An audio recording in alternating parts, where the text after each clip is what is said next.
Hey, shalom, shalom, shalom, lakam, which is peace unto you all.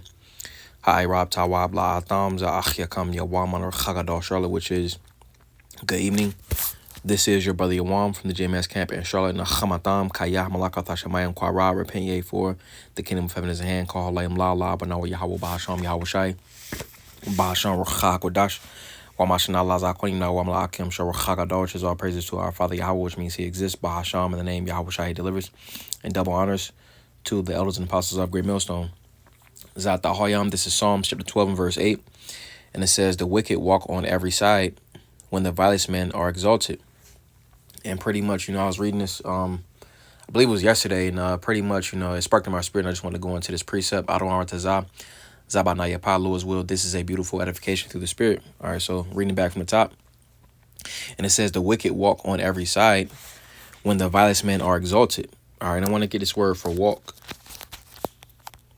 All right, and it says halak, and it says to go, to walk, to come. It says to go, walk, come, depart, proceed, move, go away, to die, live, manner of life, figuratively.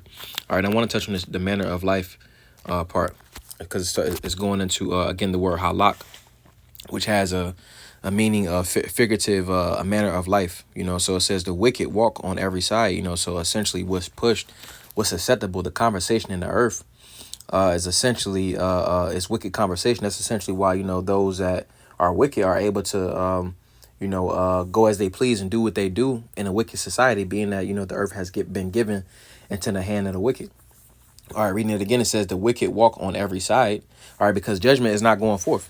All right, so it says the wicked walk on every side when the vilest men are exalted. All right, and in this season where the vilest men are exalted, ultimately wickedness is essentially thriving. Let me get a quick precept. This is Mashal Yah, Proverbs chapter 29 and verse 16, and it says, when the wicked are multiplied, transgression increaseth, but the righteous shall see their fall.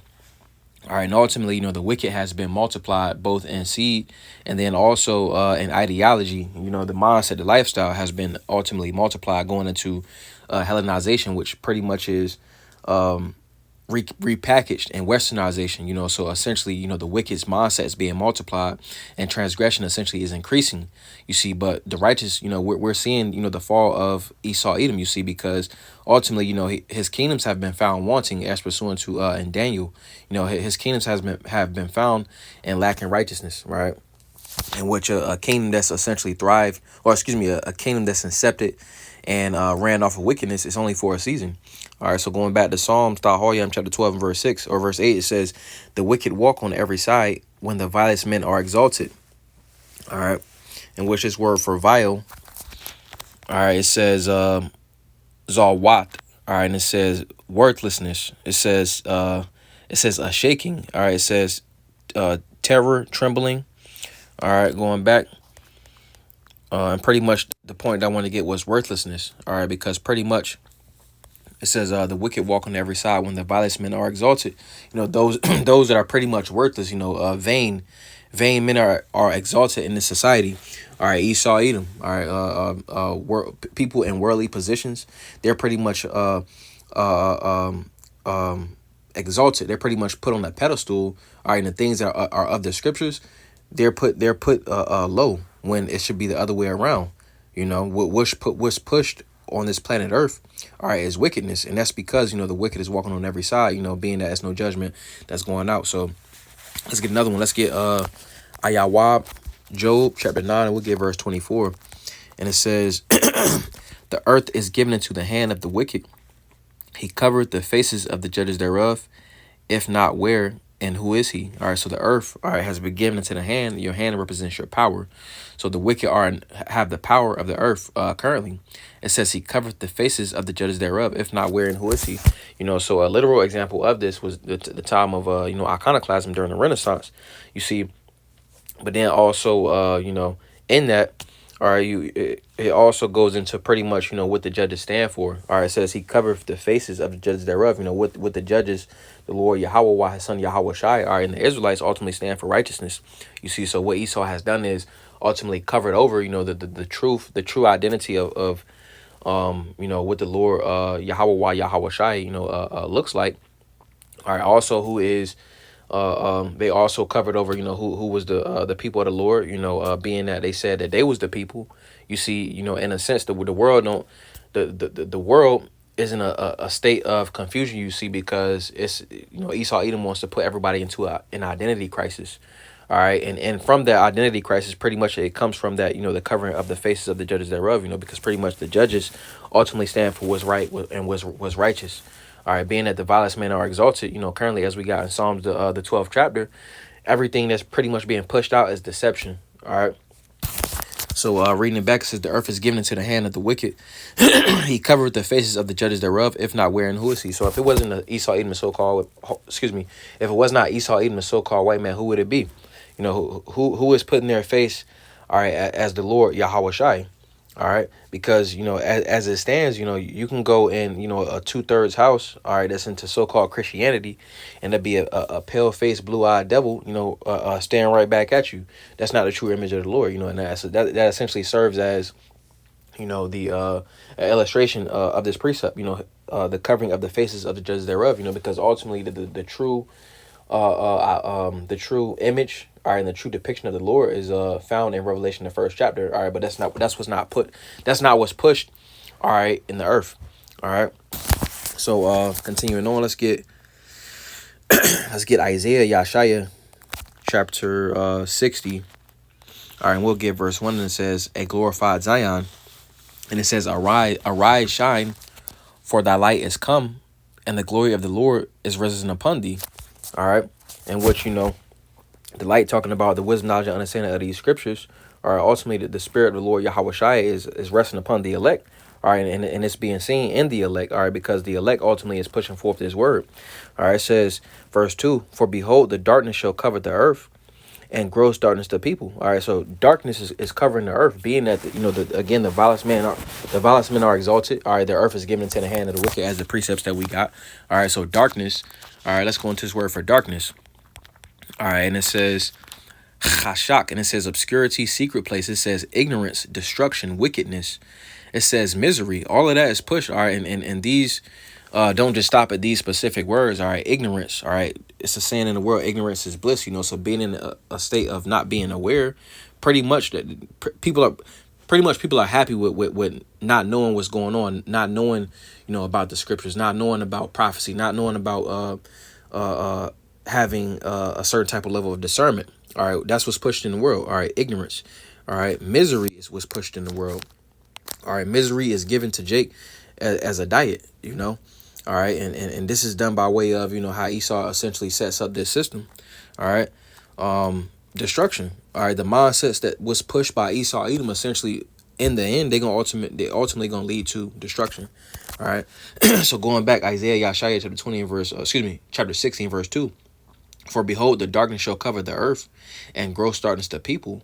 But the Lord shall arise upon thee, and his glory shall be seen upon thee. All right, so essentially it's gross darkness across the minds of the people. All right, essentially that again, that darkness goes into a state of misery, ignorance, destruction, and death.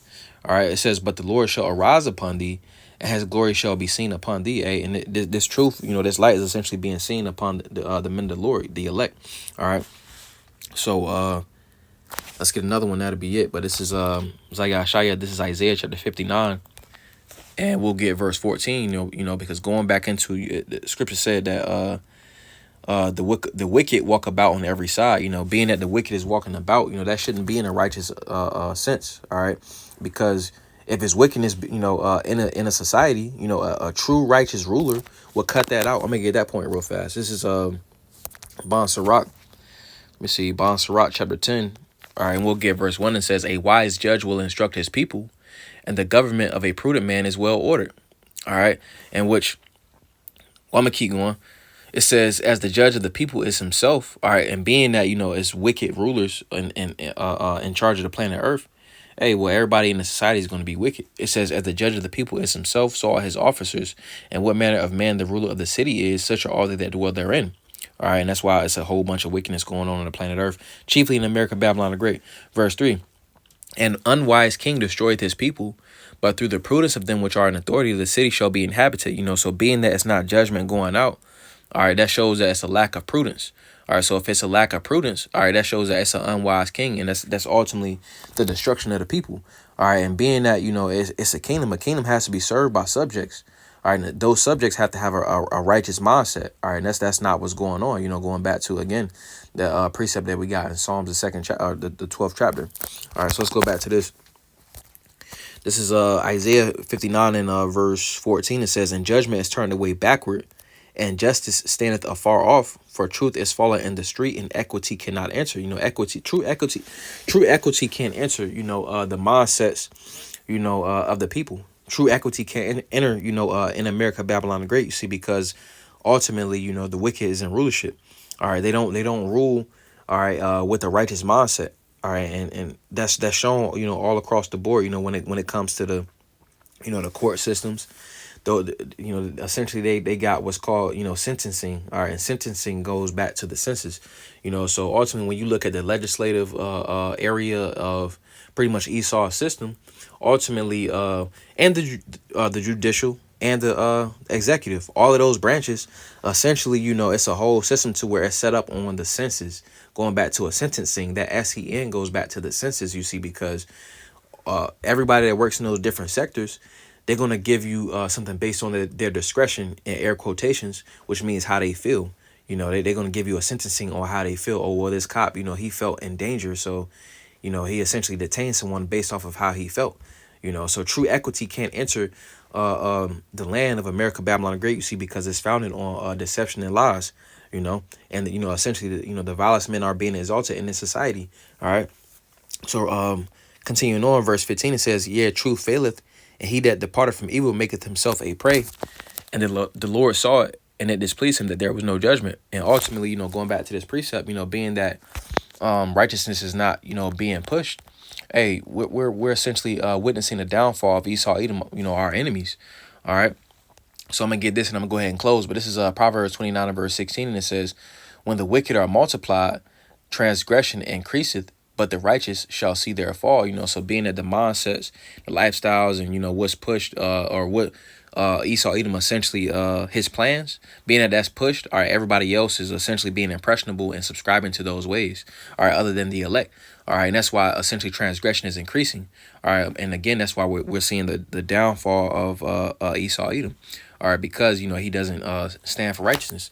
Now going back, this is Isaiah chapter 59 and verse 15, and it says, "Yeah, truth faileth, and he that departed from evil maketh himself a prey." Because being that wickedness is in. All right, wickedness has a season, which is it's quickly diminishing. You see, but it still has somewhat of some power. All right, and being that the wicked are in rulership. All right, those that are essentially departing from that wickedness, all right, they're made into a prey. All right, because this society stands for wickedness. All right. So reading it back from the top, it says, "Yeah, truth faileth, and he that departed from evil maketh himself a prey, and the Lord saw it, and it displeased him that there was no judgment." All right, and again, I'm gonna get this. All right, because it's gonna tie into the point. This is Daniel chapter 5, and we will get verse. Let me see, verse 25, and it says, I'll skip straight to the point. Verse 27, it says, "Taqwa," and it says, "Thou art weighed in the balances, and art found wanting." You see, so Esau Edom. I'm gonna read it from the from verse 25, verse 24. Daniel chapter 5 and verse 24. "Then was the part of the hand sent from him, and this was the writing written, and this is the writing that was written, mana taqwa upharsin." All right, which these are in Assyrian, but it says many tekel upharsin. This is the interpretation of the thing. Mana, the Most High hath numbered thy kingdom and finished it. Hey, so this devil has a certain amount of time that he's going to rule for, and he's not going to go a day past it. All right, verse 27. Tekel, thou art weighed in balances and art found wanting. All right, so he's been found wanting. Wanting means to lack. So his kingdom has been found lacking righteousness, and being that his kingdom has been found lacking righteousness, hey, well, essentially, we're witnessing their fall. And going back to the opening precept, Psalms 12 and verse 8, it said that the wicked walk about on every side, and the vilest men are exalted. All right, being that that's what's going on, again, wickedness had a season to where it was going to be in, you see, but right now, the Lord is essentially reversing those roles to where, righteousness is in, and, what we got to look forward to is the kingdom, so Adawan Tazaza Banaya Apollo is with us, a beautiful edification to the spirit. Wadamar Taza Atam Yash Lata Wablu as well. You have a good night. Washalam Lakam, which is peace unto you all. Shalom, shalom.